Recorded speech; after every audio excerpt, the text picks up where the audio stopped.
You know, when Mark mentions over half a century, I feel like I need to lay down and take a nap or something. But it's true. Well, I really appreciate your prayers. I fell, and I still don't quite know how it happened, but that kind of thing can occur. And my heart goes out to Bill Lawrence, who is still recovering from his fall. And his was down a part of a flight of stairs. Can't imagine. Mine was out front, in front of the whole neighborhood. You know, just went out to get the mail. Next thing I knew, I was flat on the pavement. And it's very unforgiving. Tough moment. And I'll tell you, I am grateful that I did not suffer a concussion, but landed directly on my nose, which I guess was a little bit of a cushion, the way the doctor put it. And I guess I have now a deviated septum. You know what that is? That cartilage inside here is a septum, and up there it's kind of boogered up. It's probably not a good choice of words for that, but messed up in there. Anyway, I can't tell it. I can breathe out of both nostrils, so I'm grateful for that. And it could have been so much worse. Never went unconscious. Bled like a stuck hog, and I've still got the blood down all around the mailbox, you know. Somebody said that should have had a friend come and draw a chalk line around where I was, like a homicide victim or something, you know. I have real weird friends that think like that. Anyway, back to be with you, and I am grateful that I went through that and was able to come out on the other side with no loss of memory and no lingering difficulty, as best I can tell. I want to take you back 50 years today. In light of what today is, it occurred to me it would be appropriate to address this subject that is on everybody's mind, at least for a little bit of today, since today is what it is. And when I go back 50 years, that would be 1967. In the world of athletics, that was around the era that more and more of the black athletes were breaking into the professional game of football. And it so happened that one of the finest of all running backs that ever played the game was at that time playing for the Chicago Bears. His name was Gale Sayers. If you love football like I do, and if you follow the game, you know that he sort of took the athletic world by storm. In my opinion, still one of the greatest that ever played as a running back, and he played his years for Chicago. Playing alongside Gale Sayers was a man named Brian Piccolo. Brian and Gale Sayers roomed together back when that was also unheard of. And they became fast friends, the closest of friends. In fact, a movie was made of that relationship, and a song followed it named Brian's Song. Now, some of you are connecting with it a little better. Right at the height of his career, by the way, both of them carried the ball, but Gale Sayers was by far the better of the two and won an award that year that was to be given at the Professional Sports Writers Association. I think it was held in New York. And Brian and his wife and Gail and his wife were going to go together for Gail to receive the award, but Brian was cut down by cancer and was at that time bedridden. And it broke Gail's heart that Brian could not be there. So when he stood to receive the award,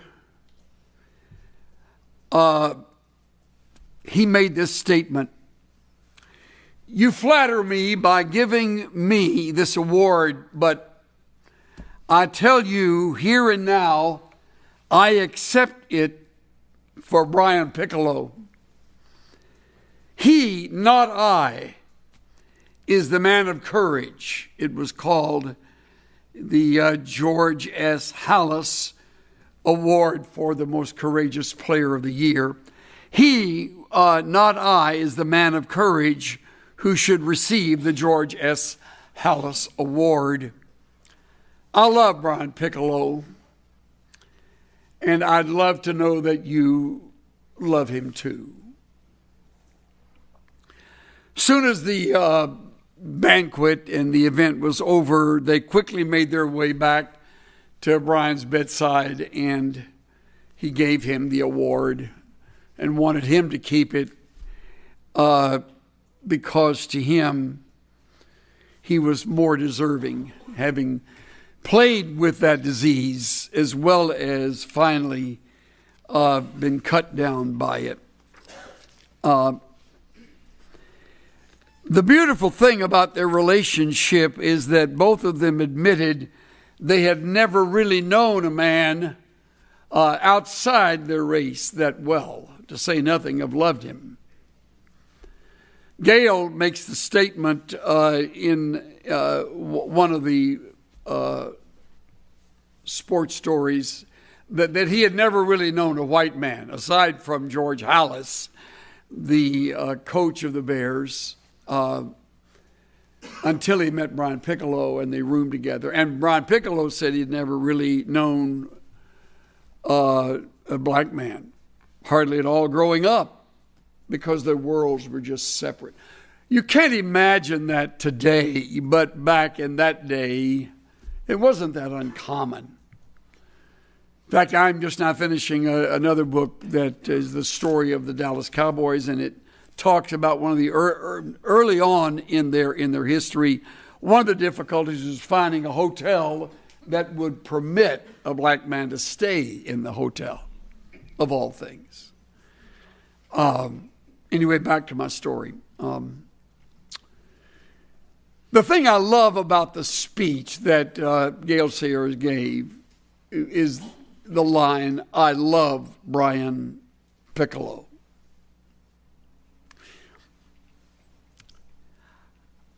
I especially like that because I rarely hear a man say that regarding another man. It's difficult enough to get a man to say that regarding a woman using the first person singular pronoun. I love you.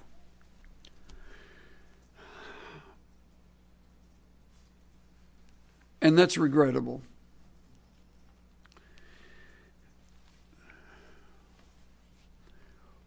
When I first heard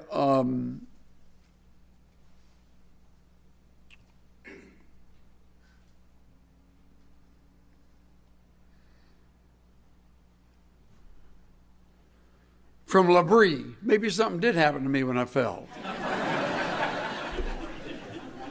Francis Schaeffer. When I first heard Francis Schaeffer, he's the first grown man I'd ever seen wear knickers and long socks and a turtleneck sweater. He spoke at one of the seminary functions. And I had just read his little book, The Mark of a Christian, and was impressed by it. A Christian's mark is, what marks us as Christians is not some little symbol or a book we carry, or a doctrine we embrace. What marks us as a Christian is love. They'll know we are Christians by our love. Or do they?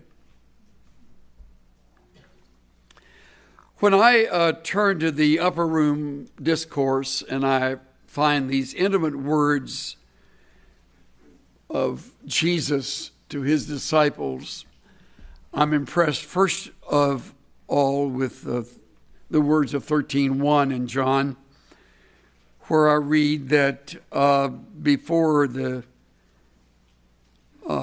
feast of Passover, Jesus, knowing his hour had come when he would depart out of this world to the Father,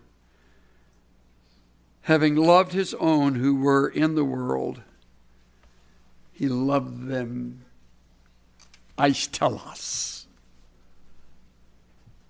to the uttermost. He loved them to the maximum. Loved them to the end. That's what held them together. That's what made him unique. And his love for them was not fickle. It was constant. And it included the one who denied him, the one who doubted him, another who betrayed him. In fact, while sitting there and actually reclining at the table with his disciples, he gets up and without announcement draws water and brings the little bowl of water over and washes their feet.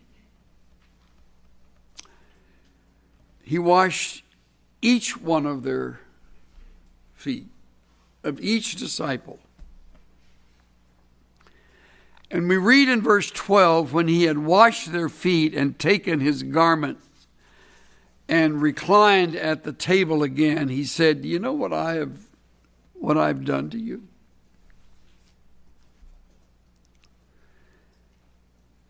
You call me teacher and Lord, and you are right, for so I am. If I then, the Lord and the teacher, wash your feet." Now, I know you know what comes next. But if you didn't know what he was going to say next, I think you would guess, you should wash my feet. Right? Just as I've washed your feet, you should wash my feet. But he doesn't say that. He says, you ought to wash one another's feet. Washing Jesus' feet would be a great honor. Being in his presence would be the answer to a long-time wish for all of us. But he doesn't say that you now are to wash my feet. That would be easy to do. That would be an act of worship, an expression of great devotion. But to wash one another's feet. He sort of turns the tables on the subject of love a little later on when he says toward the end of that chapter, verse 34, "A new commandment I give to you. Mandatum novum," reads the Vulgate. A new mandate. And it isn't that you love God. It isn't that you love Jesus. That's not the new commandment. There's nothing new about that. That goes all the way back to Deuteronomy 6.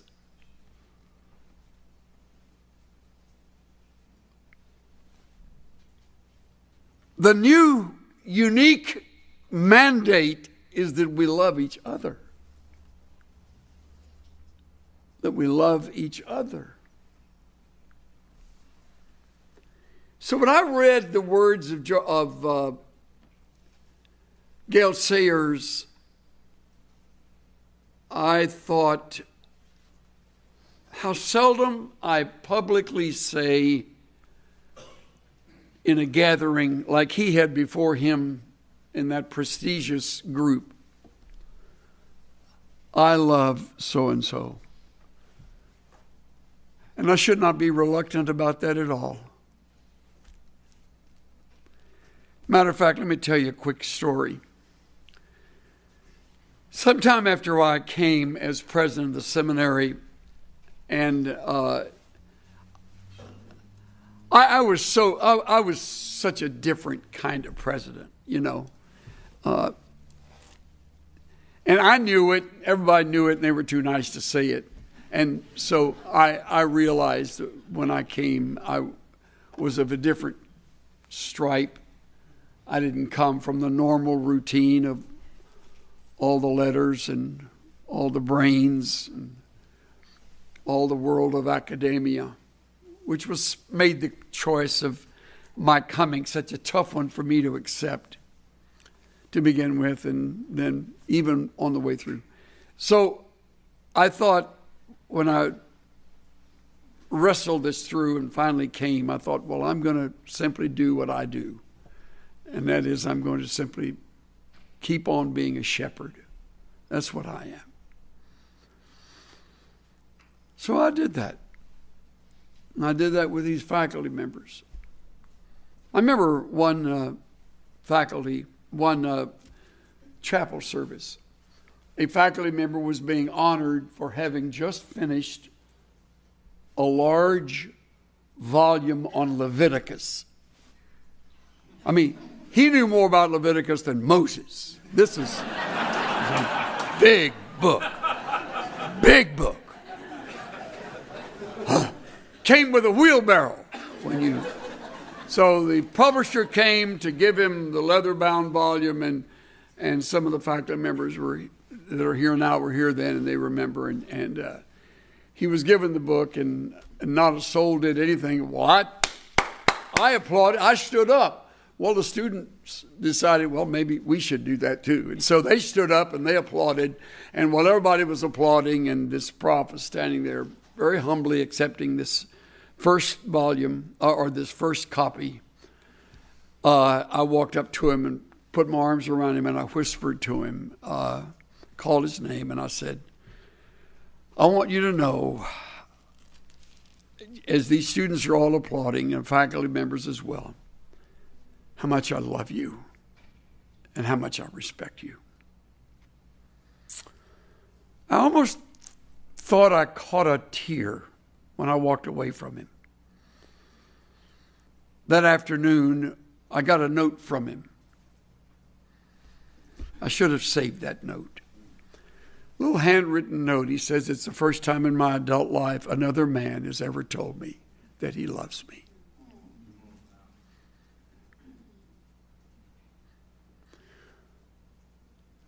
This is one brilliant prof. This is one capable individual. One fine author that's never been told, I love you. Now, this may be way below your interest level, and if it is, I'm sorry, because you're missing something really important. You're missing the mandatum novum.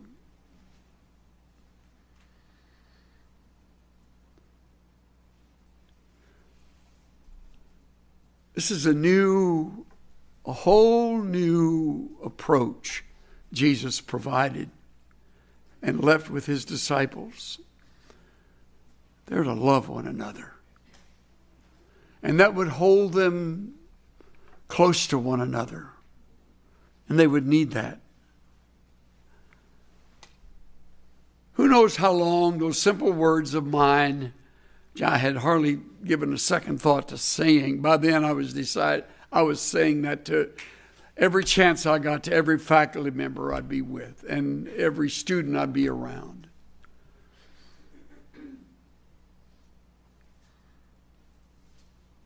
And I've learned to do that. I tell it to our elders at our church. I say it to our grown kids. I say it every night and every morning to my wife. Every day. I say it regularly to my staff. I wrote it to them in a little email this morning as I sat in my car before I came in. And I want each one of you to know how much I love you, how much I need you, how valuable you are. Even as I have loved you, that you love one another. And here's why we are able to sing it. By this all will know that you're my disciples, your love for one another. Years ago, we had a wonderful rally at Willow Creek Church up in South Barrington, Illinois. And it was an Insight for Living gathering, and it was just great. The place was just packed. The place was just electric. In fact, it was the only place I've ever been where they did a wave. We broke a cable in the balcony. They were doing this wave. I heard this bang. And I thought, God, somebody's shooting at us up there. And Bill wrote me later and he said, you broke a cable. What did you guys do? And I wrote back and I said, we'll be glad to pay. No, he says, we don't worry, but what were you doing to break a cable? I said, well, they were doing a wave. I don't know why. I don't know why they were doing a wave. Anyway, we had a wonderful evening. It was just alive and fun. And it's just a lot of delightful time. Afterwards, we went to a little restaurant, and just all of us who had been a part of the program, and some from the church and some from the gathering, and all of us from IFL staff were there. And the waitress, who had been so patient with us, and we were eating, yeah, I'll take another Coke, yep, that's right. Could you bring some more fries and just serve anybody? She said, are y'all creakers? Creakers. I thought, what is a creaker? She said, that's what all of us who serve the table call those people that go to that funny church over there. Isn't that a creek church? I said, well, it's named Willow Creek. Yeah, creakers. Are y'all creakers? Oh. No, well, we're kind of temporary creakers, I told her. We're in and out creakers. But I wonder how long it would have taken her to know that we were Christians. I wonder if anybody was kind enough to really express to her real gratitude for her patience with us. And on I could go.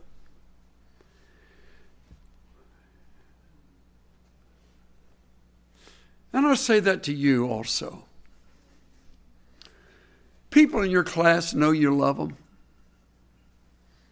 Your prof know that you love him? Or does she know you love her?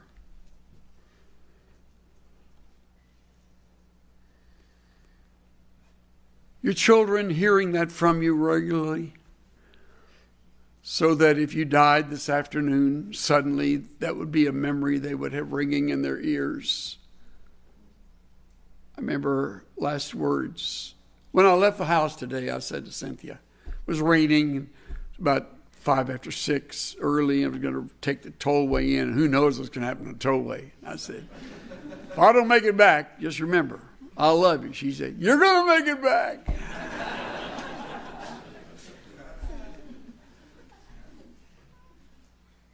I love her. You have no idea how much I love her. After almost 62 years of marriage. I married her when she was 12. Young. She was really young. No, she was 18 and really getting up there, wasn't she? Anyway. By this you'll know that you're my disciples. Look at 1 Corinthians 13. You knew I'd wind up there, didn't you? Look at this. I'm going to put it in language that you can understand here at the seminary. I wrote this out.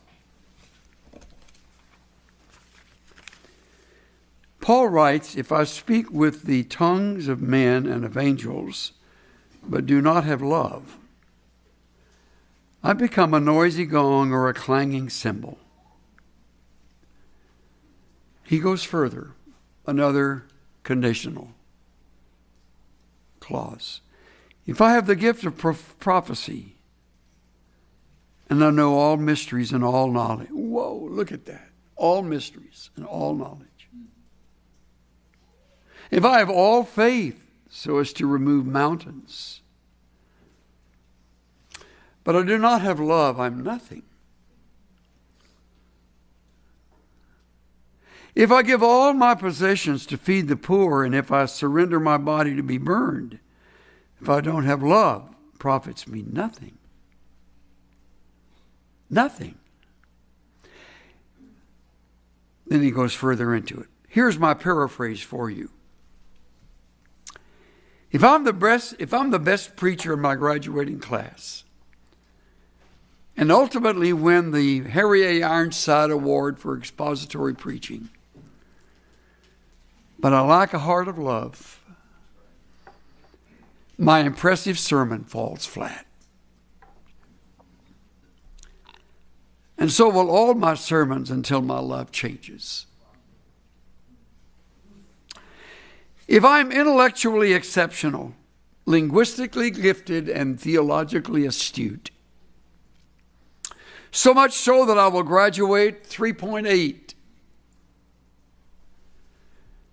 top of my class, and have already been accepted at one of the more prestigious universities as a doctoral student,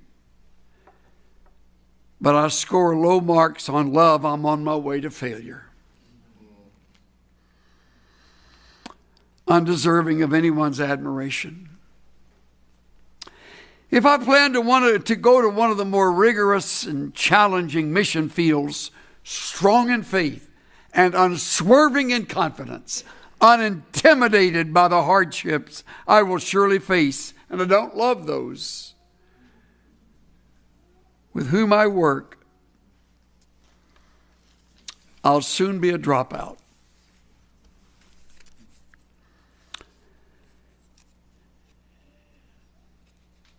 If I'm so committed to reaching the inner city that my spouse and I will give away whatever we need to pour our lives into those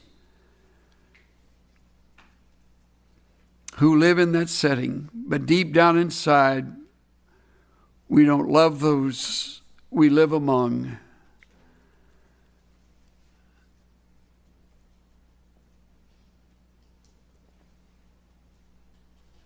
We will have little ministry that will last. And even if I someday find myself in a life-threatening situation, standing before a hostile body of angry accusers who have turned against Christ and despise the things I hold dear, and I lack love for those who hate my Savior,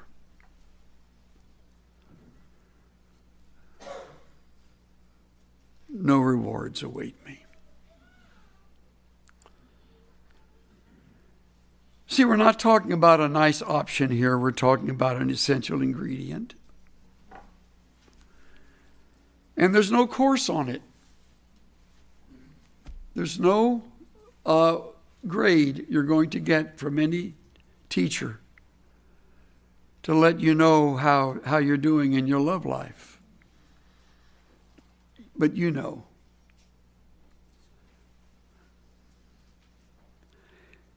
And because we sometimes need specifics, Paul gives us, best I can count, about 15 characteristics.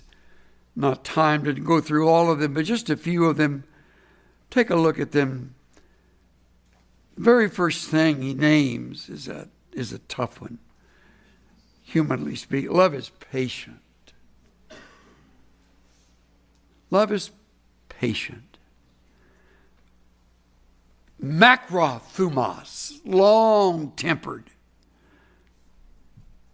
No short fuse, no quick temper. Chrysostom used the word of one who is wronged and has it as an ability to avenge himself but doesn't do so.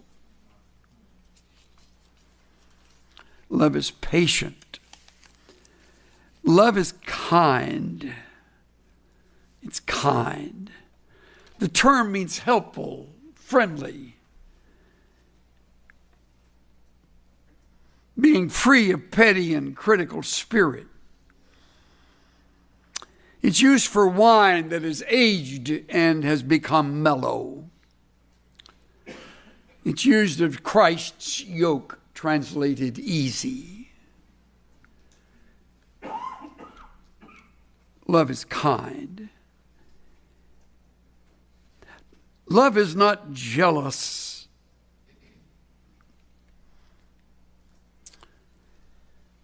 Doesn't burn with envy. Boy, that's a battle in ministry, is envy. You'll just fight it all the way through school, and then you get into an area where somebody is a larger church than you do, or is a larger crowd than you draw, and or maybe outstrips you in an area, and if you're not careful, you'll envy that person. Love isn't envious. There's a difference between jealousy and envy.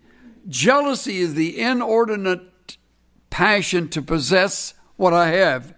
Envy is the inordinate passion to have what someone else possesses. Jealousy, says Solomon, is as cruel as the grave. I used to be the most jealous person you can imagine when I first was cultivating a relationship with Cynthia. It's true. I'm ashamed of myself for that jealousy. I had no reason to be. And she finally said to me, if this keeps up, we're through. I can't live with this.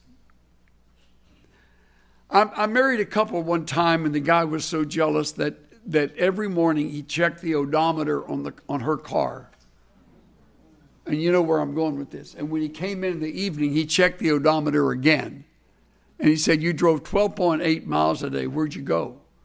And she would say, well, I went to the store. He said, that's only 4.2 miles. So where'd you go the other? That marriage didn't last. The result of jealousy and of envy is a horrible thing. And by the way, love doesn't brag and is not arrogant. Arrogance is what we are. Bragging is what we do. It's neither. If love is preeminent, neither one is of interest to you. You don't get caught up in either one. And it doesn't act unbecomingly. It isn't rude or crude. It isn't discourteous. Love prompts a gracious charm. By the way, being right doesn't give us the right to be ugly. Amen. And you'll be right because you've trained here. You'll be right theologically most of the time. And that doesn't ever give you the right to be ugly. So watch that. Love will keep you from being ugly about it. It'll give you patience with those that aren't right.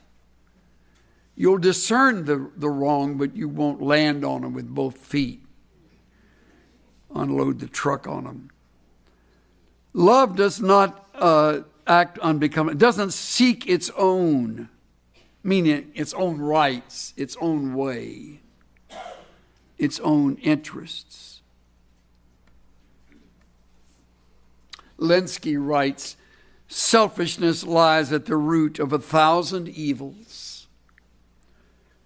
between rich and poor, between capital and labor, nation and nation, one man and another, church member and church member. Cure selfishness, he says. Deal with selfishness, and you plant a garden of Eden. Love is not provoked, meaning it doesn't fly off at the handle. Enraged with outbursts of anger. It doesn't do that. It's not love. I love this one. It doesn't take into account a wrong suffered. Isn't that good? Benjamin Franklin said, right injuries in dust, benefits in marble.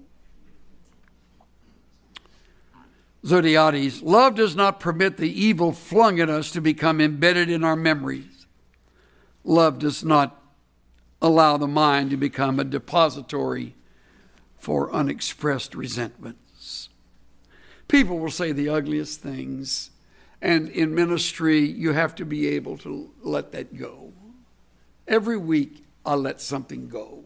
Literally, every week. I receive something in writing, or I hear something and I have to let it go. Just let it go. It's okay.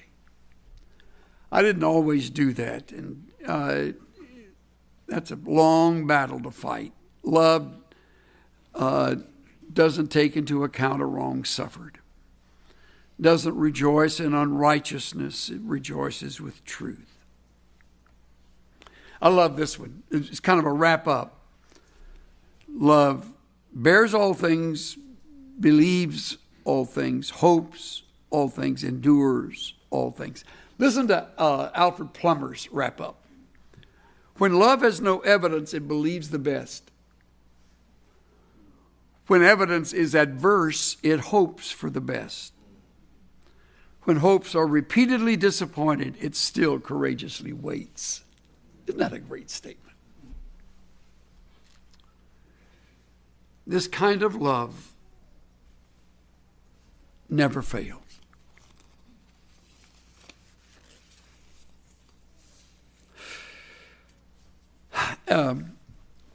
You never know when you minister to people what's going on in their lives. I was preaching last Sunday, and a lady was sitting down near the front, pretty near tears most of the time. And I wondered what it was that was going on. I had no idea. I don't believe I'd ever seen her before. And when it was over, she stood in the line to come walk by to say a few words. And she deliberately stepped back when others wanted to take some time because she wanted to be last, need a little more time. And you know what she said to me? A little less than 2 weeks ago, my husband blew his head off in our home when I went to the store to get us something to eat. And I thought, my knees kind of buckled when I heard that. And she just sobbed. Just kind of fell over on me. And I said, have you been going through a time of depression? Yeah, but I had no idea.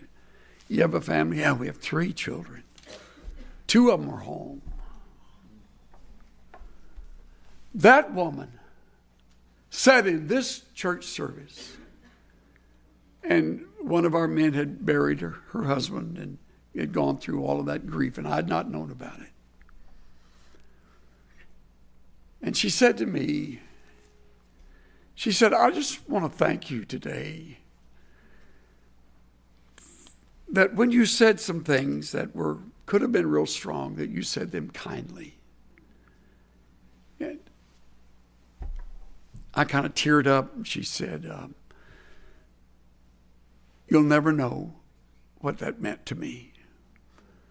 Said, I don't know where this is all going to lead, but my whole life has kind of come unglued. She needs a lot of love. And several of our staff are coming around her now and helping her back on her feet. You never know. As I look into your faces, I cannot tell your story. But I know this. You need a lot of love. This is a tough school. I understand that. Ministry's tough. If this were easy, you wouldn't be grateful for the degree you earn at the end of the course. But it's tough. Life's tough. Ministry's tough. And love is there like oil to just make those gears move smoothly.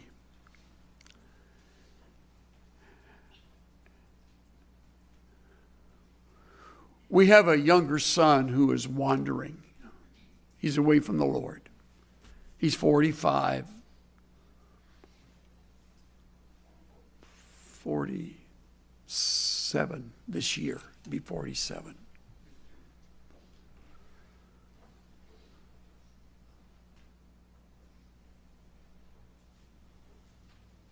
He and his wife chose to live a long ways away.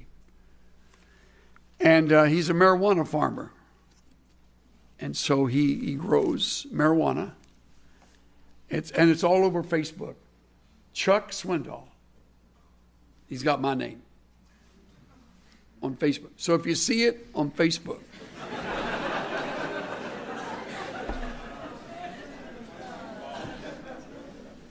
it's okay. I've had people ask in the church, ask me if that bothers me, and I said, you know, when you love a son like I love him, no. But I pray constantly. There's not a night when we hit the pillow at night, that we don't talk to each other about our Chuck. But you know what's beautiful?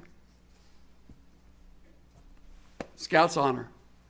Every email he sends me ends with, I love you, Dad. Isn't that great? He's the only marijuana farmer I know.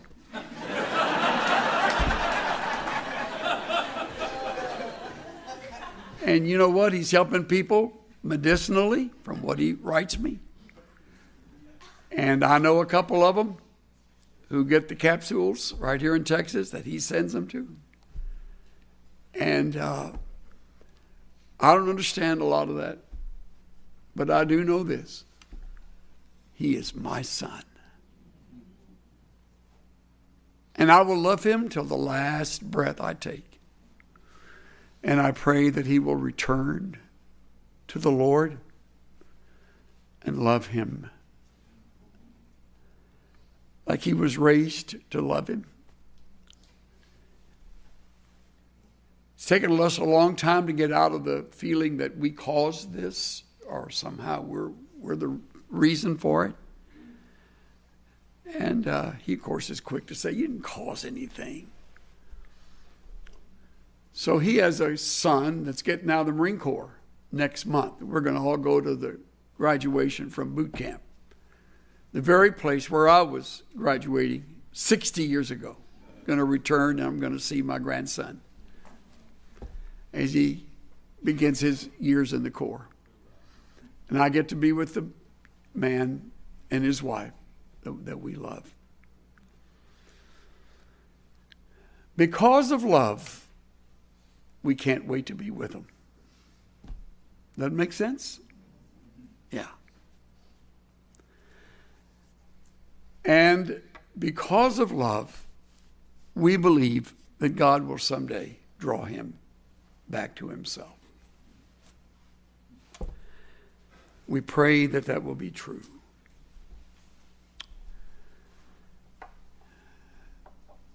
And maybe that's why today is a special time for me to talk on this, because it reminds me of the value of this wonderful four-letter word. And before the day is over, make sure you use that word with someone else, will you?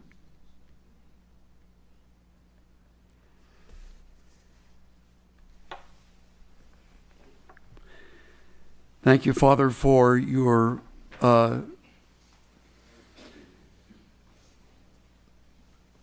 telos love for us to the maximum, to the ultimate, that you never turn your back, you never walk away, you don't reject us, you don't have us in a grading system. Your grace comes to our rescue over and over, and we thank you. Thank you for the things you have written, and remind us that this kind of love never fails. May we not lose our discernment in the midst of our love. May we continue to think clearly, biblically. May we be wise, but at the same time, may we be patient, kind, free from jealousy and envy, willing to see another promoted when we're not, and another used in ways that we never will be.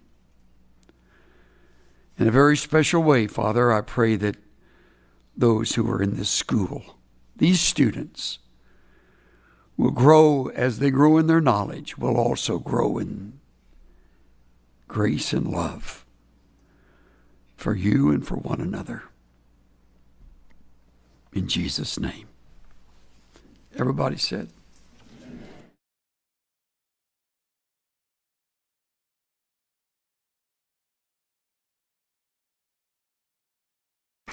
Good morning. Every preacher has his embarrassing moment. And it happens to all of us. No one is immune, seasoned as well as those who are just getting started.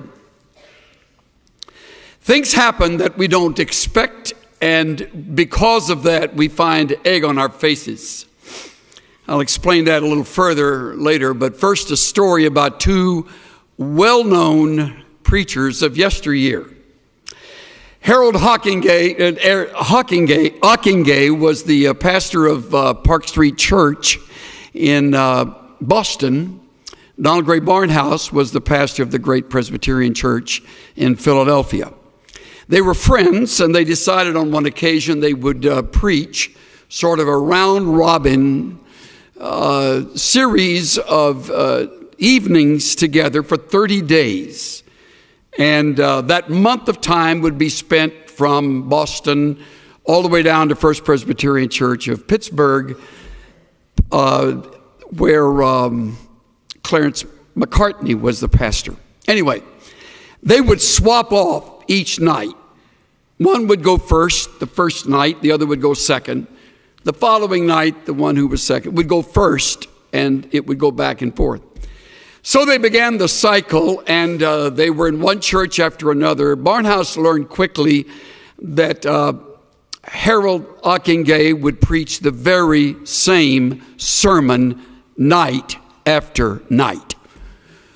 Barnhouse brought a different sermon every night for 29 nights. But he figured early on, the last night he would come first.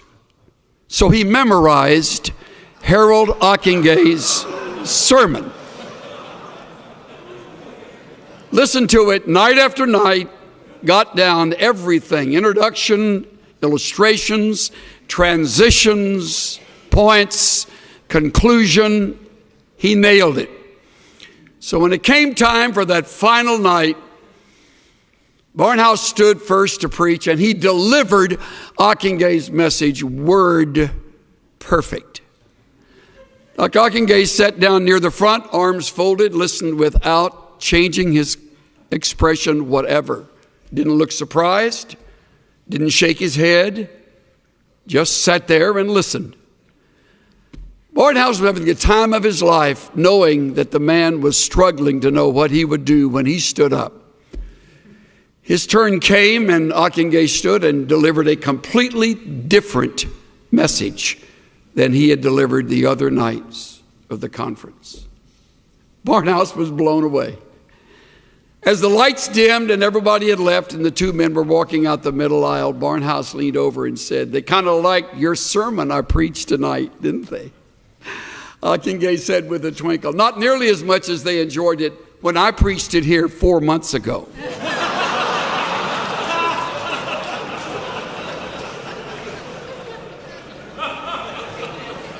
Every preacher has his embarrassing moment.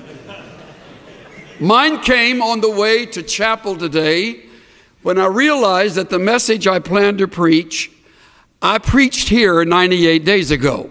And yet, most of you won't even remember it.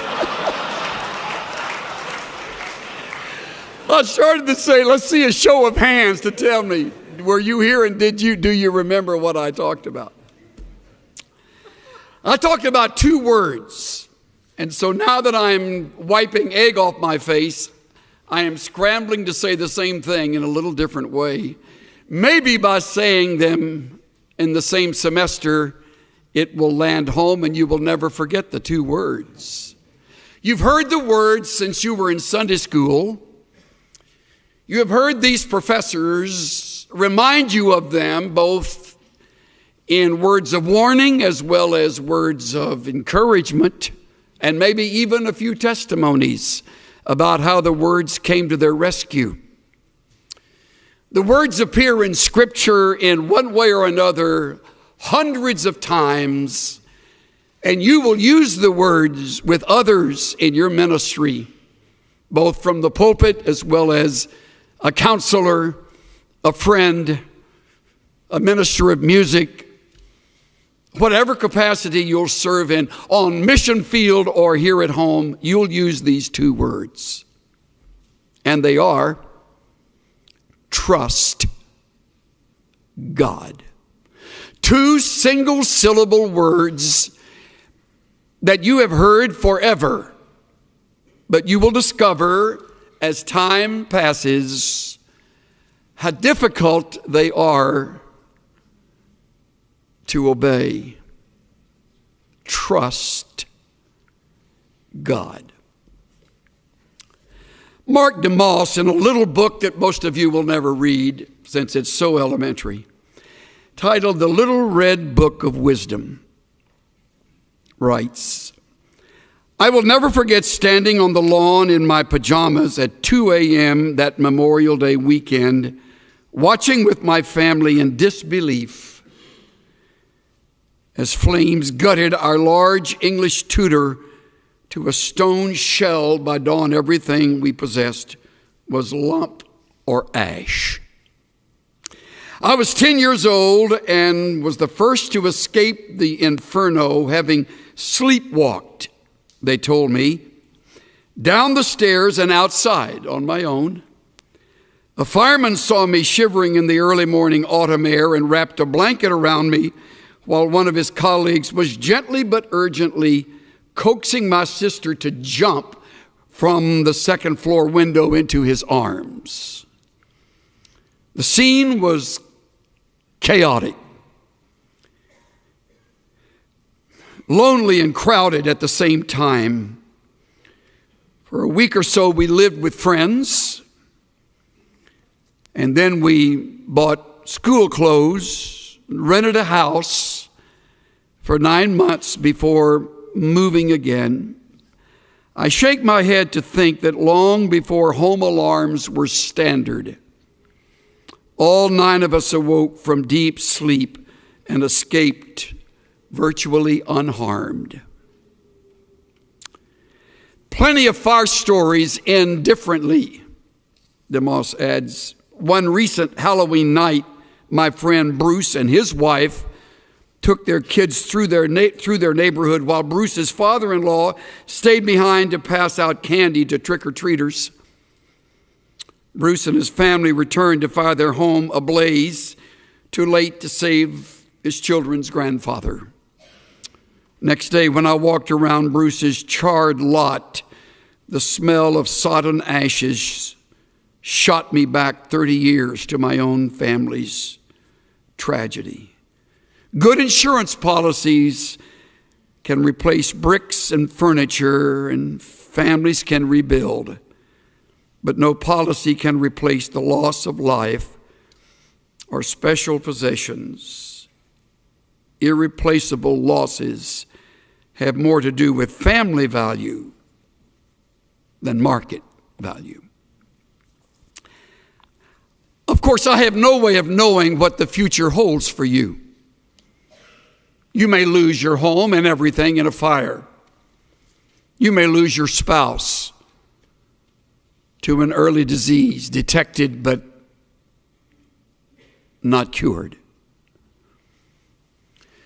You may lose your dreams, your hopes. You may lose a relationship that you have cultivated over the years. All losses are painful. And you will be brought back over and over again to the words of Proverbs chapter 3, verses 5 and 6. I know.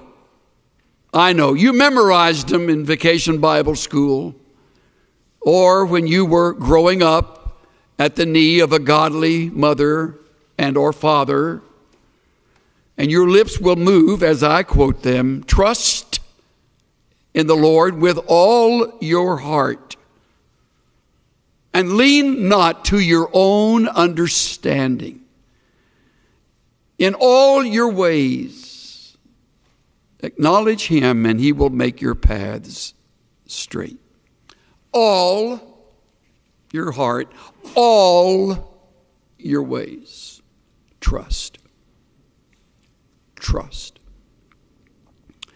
Now, we have a problem with this because of several things. First of all, we are too blamed self-sufficient.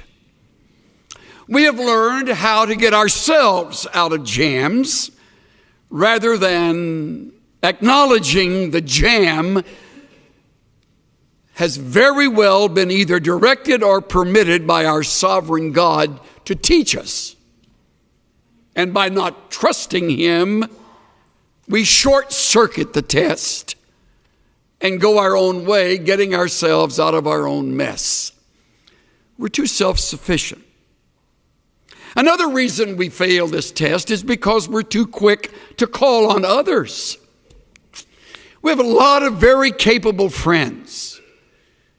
As life unfolds and you leave this school and you're involved in your church, your work of ministry, your realm of responsibility, you'll meet other people.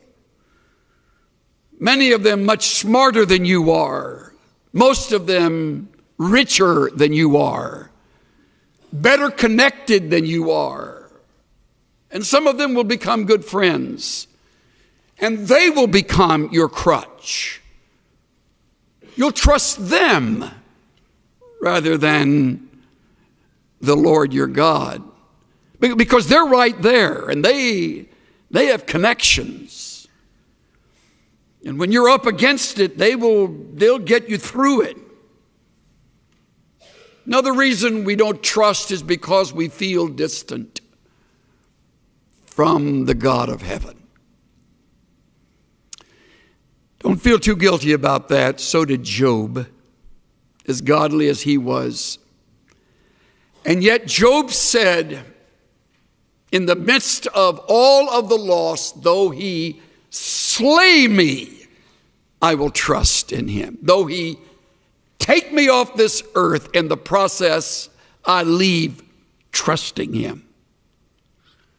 I will trust him. The fourth reason I would name is that we have cultivated the bad habit of worry. Many of you are much better at worrying than you are at trusting. If you were to put together a worry list, it would outrun your prayer list. And you're worried right now about something. Most likely, it's related to something about your schoolwork, some course, some class, some test, or maybe your finances. You don't have enough money. I'll give you a word of encouragement. You'll never have enough money. So you're worried now, you're getting good at it, so you can carry that with you when you graduate, because you won't have enough money then. So you're worried about that. And you do not trust God. See how practical it is? And if you think you're going to outgrow the problem, take it from this old guy today, you won't ever outgrow it. It's like lust. You never outgrow lust. You just learn to fake it. I remember attending a Navigator conference when Lawrence Sandy was president. We were at Glen Erie, and they had a returned missionary, I think an 87, 88-year-old gentleman who Lauren brought up to the platform, and he was a long-time navigator. And Lauren said, "Tell me, Dr. So-and-so, when did you conquer lust?" The old man said, "Well, Lauren, hasn't happened yet." You'll never conquer worry. It's part of the flesh. You want to, but the only way you will get through it so that you will learn from the test is to trust. To trust. To put the worry on hold, to set it aside, deliberately shoving it away and saying, "God, at this moment, I rest in you and you alone." If you're married, God, help my spouse and me to trust you, to lean on you, to wait on you, to listen to you, to endure the test with you. I put together a quick list of things that reveal how little we trust. When you choose to worry, you do not trust. When you try to fix what is impossible, you do not trust. When you hurry ahead and don't wait for the Lord to move and to change, you do not trust. When you lie awake twisting and turning at night, you do not trust. When you doubt biblical principles and promises that are right here in the book you love and study, you do not trust. When you turn to others first for help, you do not trust. When you listen to human counsel and give a higher priority to that than the principles you have just learned, you do not trust.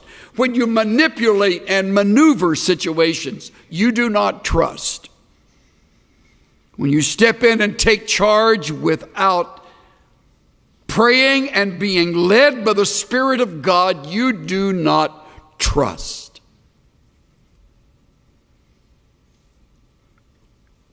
When you cling to others in order to feel secure and needed and loved, you do not trust.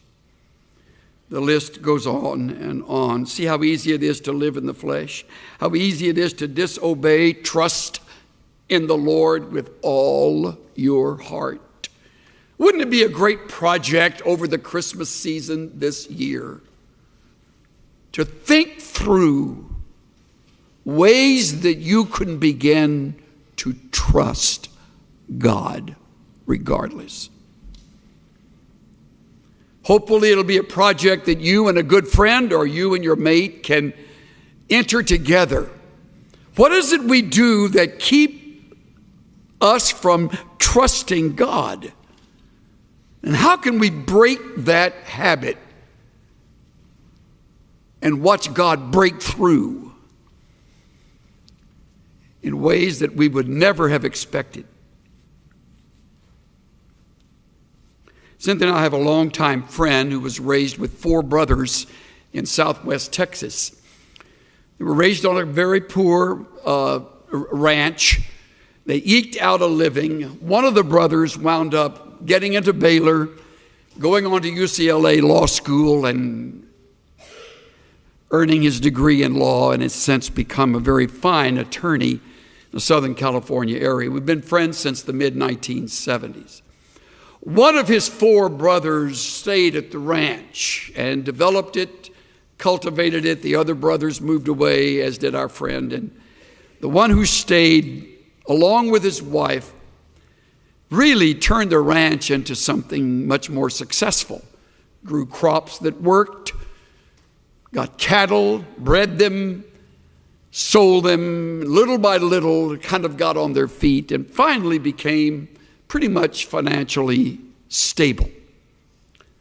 Then the fires of 2011 across Texas swept through their area. And they came to that ranch. By now they knew they would lose all the cattle. They simply opened the gate, and amazingly those animals know where to go, usually know where to go to find shelter and safety. And they fled, hundreds of them. And they barely left, unable to get much of anything in their pickup, and they drove away. Came back a number of days later when allowed to enter this territory, and everything was melted. Everything. Even the metal roof on the shed, on the barn, had melted down and sort of peeled its way over, and what it landed on, it kind of was that metal profile. As everything is lost, all possessions, all pictures, thankfully no lives. Strangely, the cattle got back and were clustered around in a herd around an enormous oak tree, and they were able to get them back. Of course, the fence had burned, so that has to be rebuilt. And they said to one another, we realized at that moment our faith would either kick into action or we would move far away from the God we had loved and served. They chose the former. They determined they would rebuild. They're in the process right now. Living with a brother, putting house and home back together, having lost it all. Several weeks ago, a couple in our church came to see me. She is probably in her late 30s. He is same age. She has been diagnosed with stage 4 cancer. She's by now lost all of her hair through the treatments. They have 2 small children. Here sat her husband. Here sat this lovely woman, his wife. As they spoke to me in the most encouraging manner. I'm in tears. They're smiling. What an interesting reversal of roles. I'm the guy that's supposed to have the answers. And they sit here and they minister to me as I've rarely been ministered to, talking about what God is teaching them in the midst of the loss. Now, all of that will sound hollow if you're cynical, and some of you are, tragically. But if you still have a heart, you will realize that's where you want to be. When the doctor says it's your wife, or your husband, or your mom or dad, or you. Something happened in their lives somewhere that they determined they would trust God with all their heart and lean not to their own understanding. I asked the husband straight out, don't you lay awake at night wondering where all of this is going? And his response was an immediate, oh yeah, there are nights like that. Then tears came as he said, I can't imagine living without the greatest woman on earth. I mean, this is real life stuff. And I put my arms around both of them at the end and told them how much they mean to me, to us as a church. She still has stage 4 cancer. We prayed. We talked about prayer in the midst of this. We discussed a future without her and the possibility of how God has the ability to heal her, can heal her, may heal her, and may not. He said, to be honest with you, my greatest fear is knowing these children would be raised just by me. Because without this mom, I can't imagine how I'm going to be able to do that. True, honest words. But I trust God. I trust God. How good is that? Their circumstance hasn't changed. Unless God breaks through, the cancer will ultimately take its toll. And they trust God. And should the Lord choose not to heal her, and I have her funeral, I am confident his words to me will be through tears, I am trusting God on where to go from here. That's what I'm talking about, men and women. And being in ministry will not make you immune to tests like this. Getting your training here at this fine school will not in any way separate you from real world stuff. Count on it. One of your children, some close friend, some classmate, or you. So what do you do if it's you? What do we do? I turn finally and quickly to 1 Samuel chapter 30. If you remember 98 days ago, we were here, but you probably don't. The man in question is David. He has just left the ranks of the Philistines. He's in the rear ranks along with Achish, who tells him the Philistines don't like having you and the Hebrews around. You need to go back. Philistines had granted them Ziklag where they could live. And so he and his men, having fought, weary from battle, dirty, sweaty, tired, have about a 3.5 day walk back to Ziklag. I don't know what their future will be. He's still hunted and haunted by Saul, the king.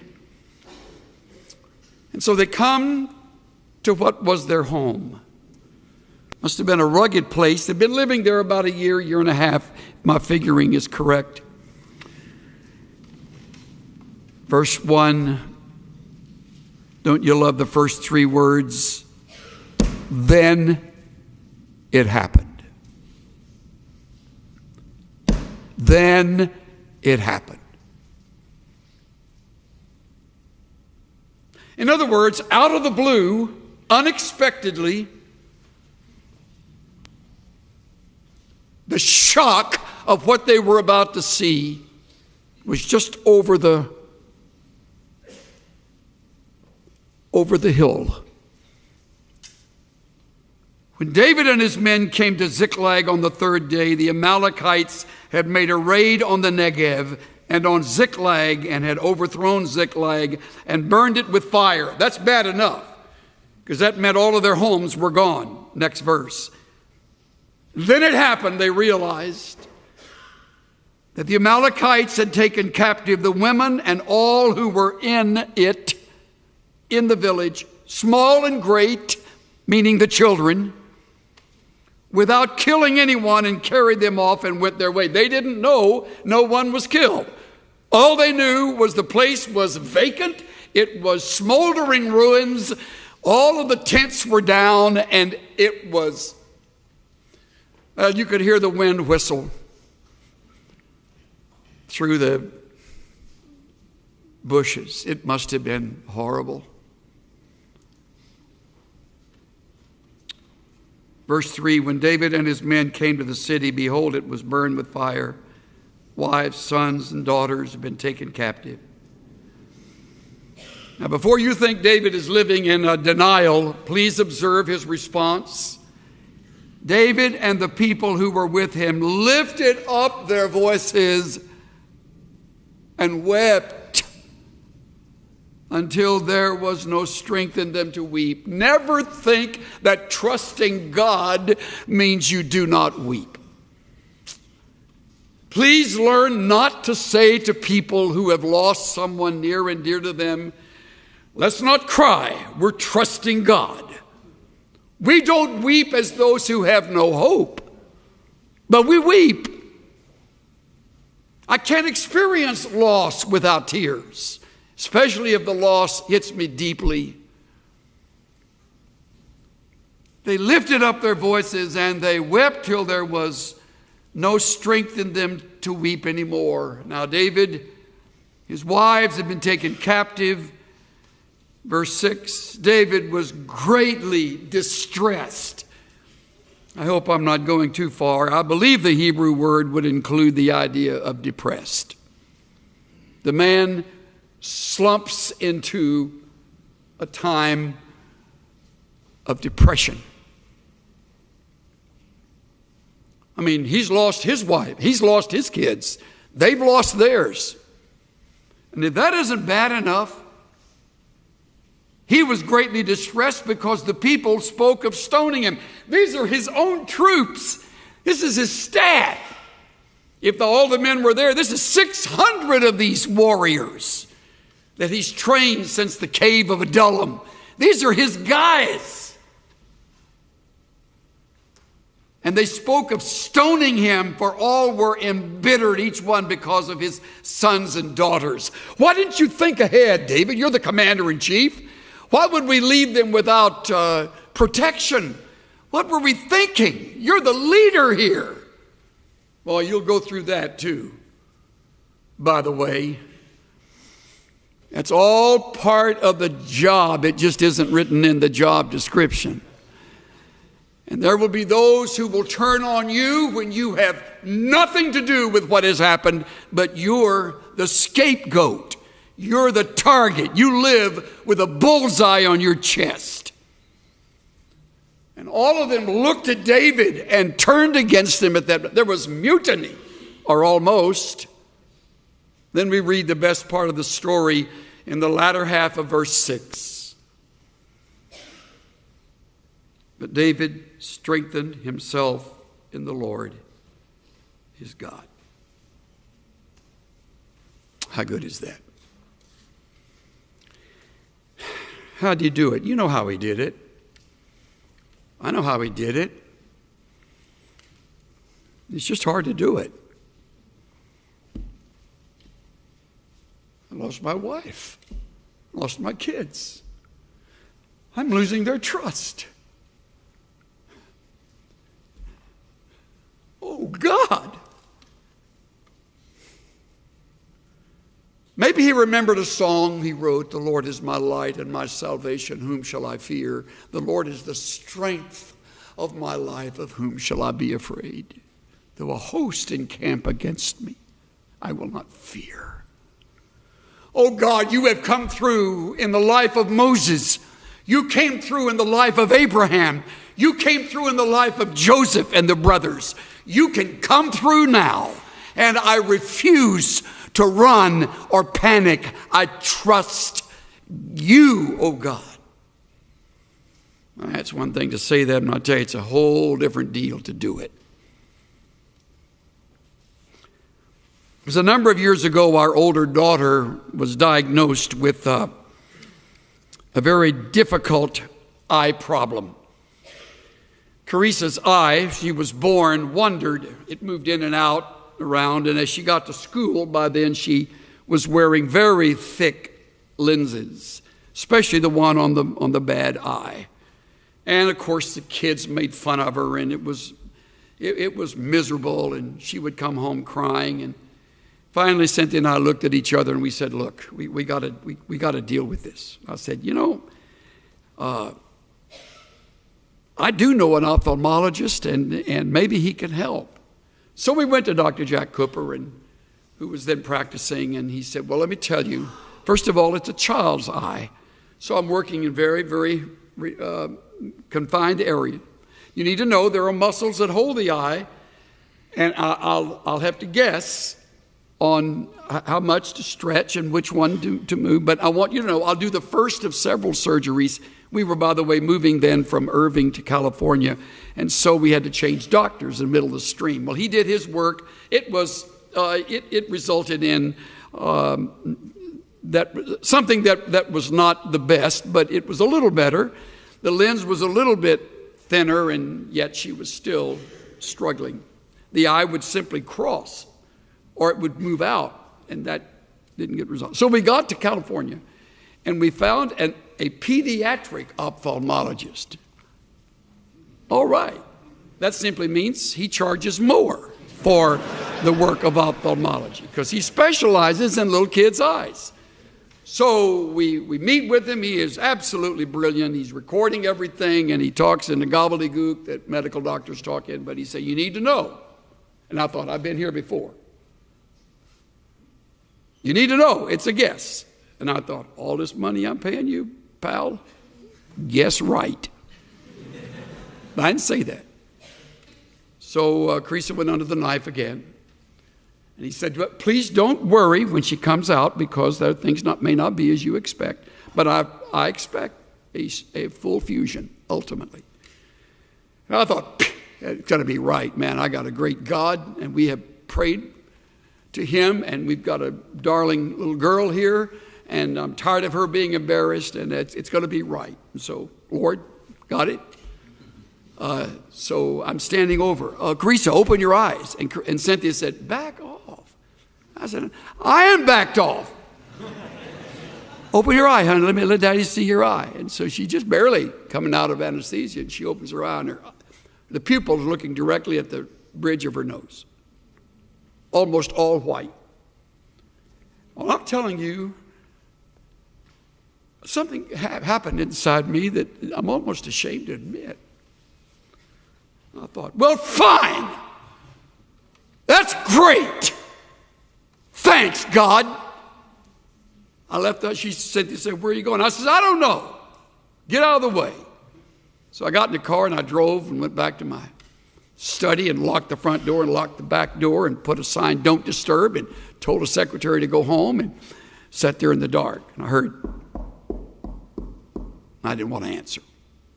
So it was my friend who had heard about all of this. I said, "What?" He said, "Oh, you're there." And I opened the door and I said, "I don't want to talk to you." He said, "Well, I want to talk to you." And I said, "I don't want to listen to you." He said, "Well, let's just get together, buy you a hamburger, and let's sit out at the park." What I didn't know is that he had teamed up with a buddy of mine who was an artist. And they had it all arranged. When they left, he was going to turn around and make sure the door was unlocked so his buddy could come in and draw me something. So I'm sitting at this park bench eating a In-N-Out burger and crying like a baby. He's so gracious with me, so understanding. He said, "You know, Chuck, this isn't the end. I mean, you haven't even given her." I says, "I know that. I can finish every sentence you start."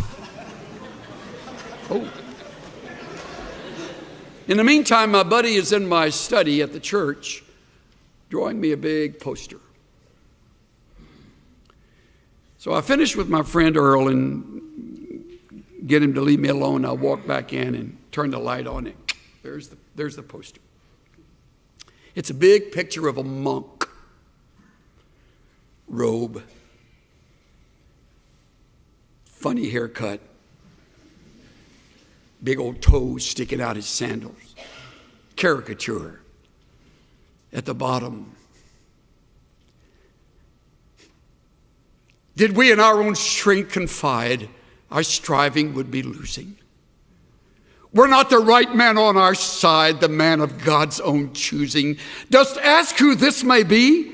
Christ Jesus, it is he. Lord Sabaoth his name. From age to age the same, and he must win the battle.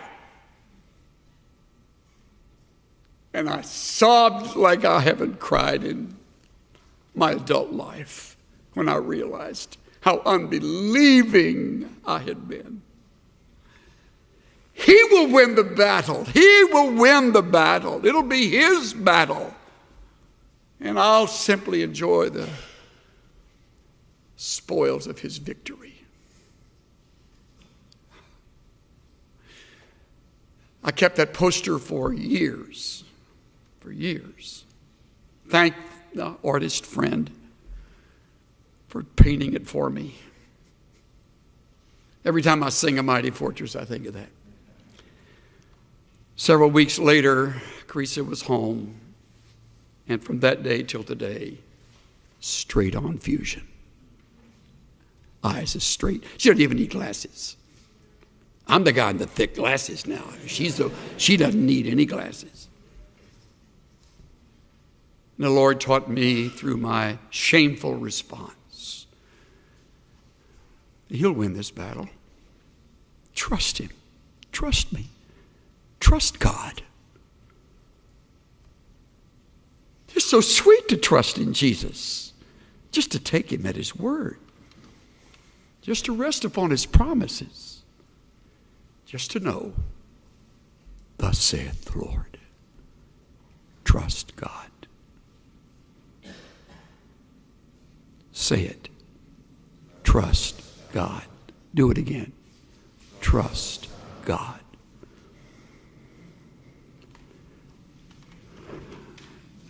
Father, we have no idea what the test will be tomorrow, next week, this new year, in the decade to come, should your Son tarry. With our family, with our friends, we do not know. But we do not confide in our own strength, but in the one who wins the battle for us. Teach us to trust